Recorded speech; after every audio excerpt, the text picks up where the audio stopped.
There are three stories that came out with the 13 Fs that are absolutely crazy. As we all know, 45 days after the quarter ends, super investors have to disclose what they own. And we as copycats can find that on around 1,000 websites. Let's go to the meat. China. David Tepper. 37% of his 13F portfolio in China right now. Single digit PE, double digit growth. Alibaba, JD, PDD, Baidu, KWeb. I can't say more than that. Here is the man himself. But just with the stocks themselves, I'm just thinking of your positions. Alibaba was a huge position. You really loaded up in the first quarter. You cut back, I think, in the second quarter. What are you doing now? Did the China moves over the last few days, but just because you were saying in the past you wouldn't go more than 10 or 12%, or the most recent things we've seen are that you have about 12% of Alibaba. Does that mean you put those aside and you would own even more than that?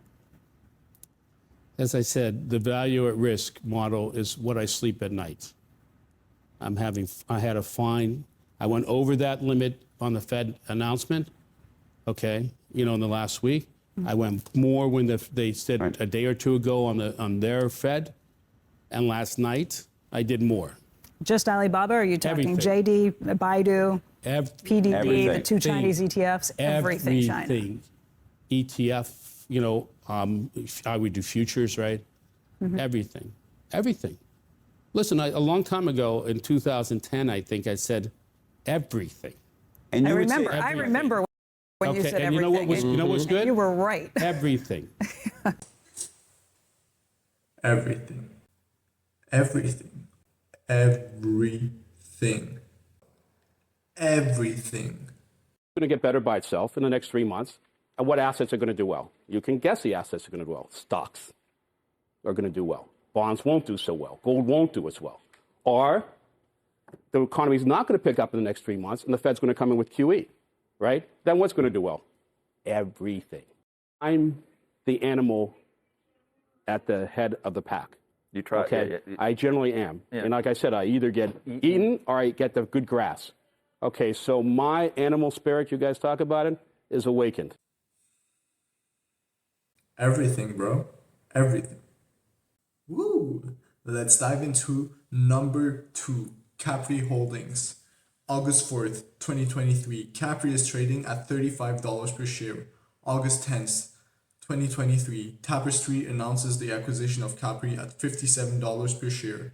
The stock immediately jumps to $52.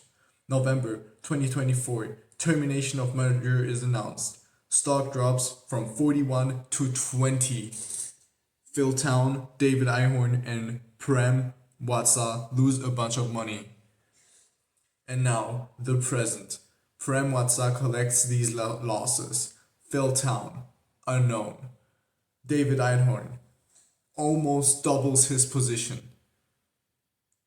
Now, to be clear, Capri owns Versace and is like a luxury house.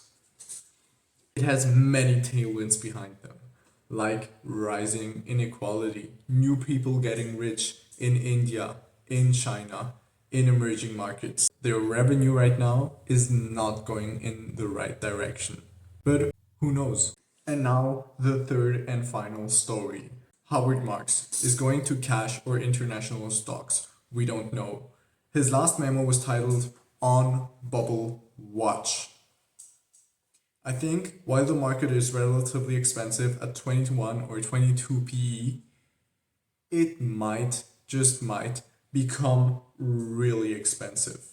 But who knows? That's not what we should be focusing on. Here is a video of Chris Camillo talking about Bitcoin on the Iced Coffee Hour.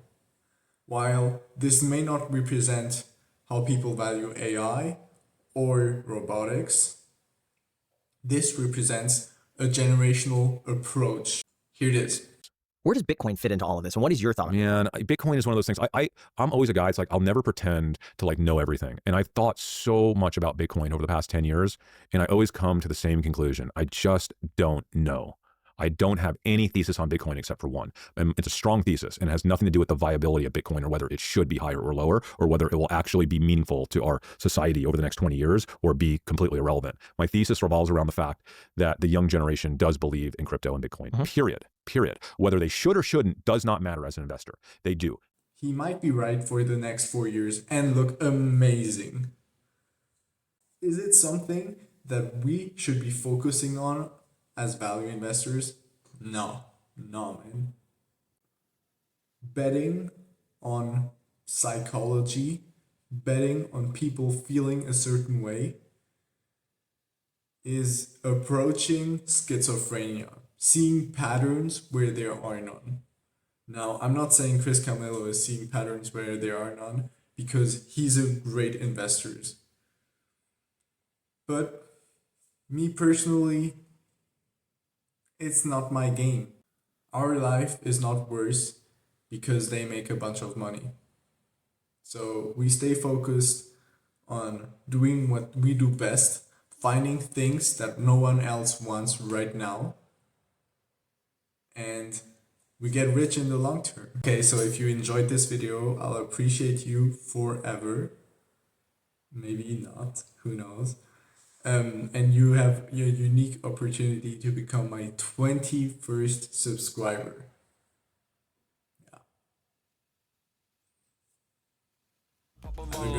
Chain swinging, clang clang, and it costs a lot. Bitch, I'm always after Guala, yeah, and you are not badass beat. Keep on going till you hit the spot. Whoa, I'm a big bag hunter with the bow.